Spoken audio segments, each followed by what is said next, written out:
Appropriation Acts Repeal Bill 2015. I thank the Minister for making this effort, and this is an example of how government work piles up and multiplies.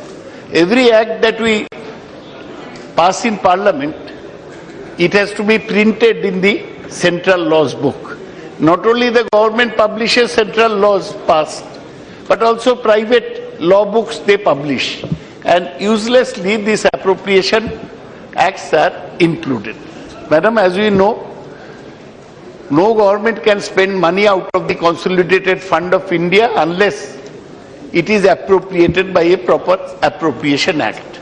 But the validity of an appropriation act is only for 1 year. At the end of the financial year, the meaning and validity of the appropriation act ends. Now, what has been happening that over the years, there are 4 appropriations taken in the House. If you recollect, ma'am, one is the vote on account appropriation. The second is the actual appropriation. Then there is railway vote on account appropriation. Then railway appropriation bill. So 4 appropriations are being done per year. Now from 1950, all these appropriation bills are there in the statute books, the central laws thick book that is published. Nobody cared to repeal them before. Now in 1998, there is a committee to study government functioning. They recommended that all this should be abolished or repealed. Then the Law Commission also said yes, the repeal should be done. A standing committee of the Rajya Sabha went into the matter. They recommended that there should be an automatic repeal clause in the Appropriation Act. That at the end of the Appropriation Act, there will be a clause that this act will stand repealed at the end of 31st March, such and such date. Now, we have studied in this objects and reasons, Minister has mentioned Australia and UK. Australia has an automatic repeal clause, it's a Commonwealth country. UK repeals them in parts, time to time. Now we are following the UK method in which we shall repeal clauses. Now, because many states go under the President's rule, so up to 76, up to before the 42nd Amendment, the budgets of the states under President rule had also to be appropriated in the Parliament. So as a result of which those also acted.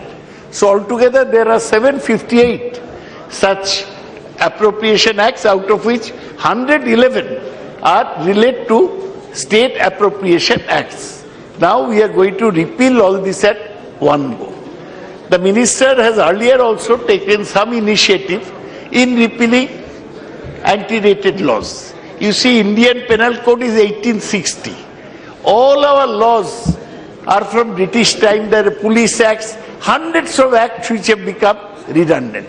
A study should be made, or the Law Commission report should be sought for, and these useless acts should be deleted, repealed from our statute books. So nobody can take exception to the government lightening its own paper burden.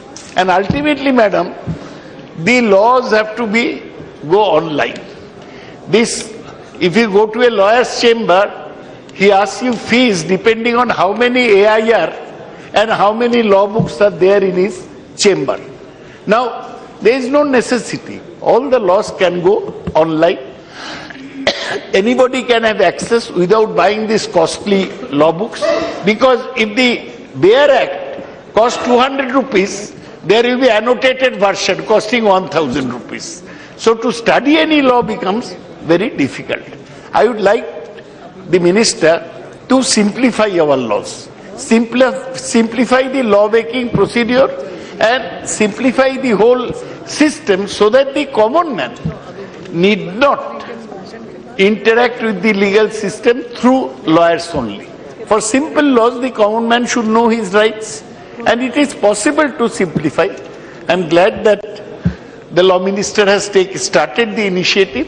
I think in the coming days, this archaic language of the laws will be done away with. Modern language should be brought in, and all useless laws would be repealed from the statute books. With that, I support the bill.